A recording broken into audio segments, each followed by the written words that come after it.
How to use our learning pathways. Do you already know what teaching skills you want to develop? Or are you not sure where to start?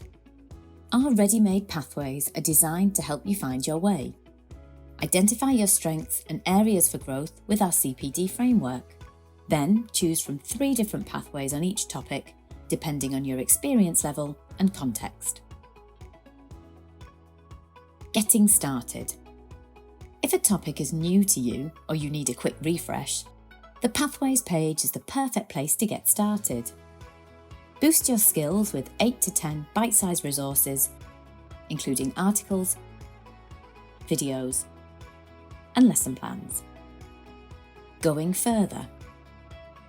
If you want to go further with a topic, our theme workbooks will help you progress your skills to a more advanced level.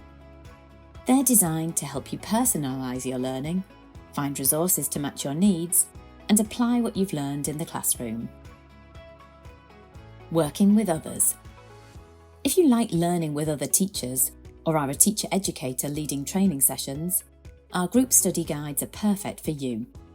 Packed with useful theory and practice for teaching English, they include enjoyable collaborative activities to work through with colleagues. Find the right pathway for your professional development needs with Teaching English.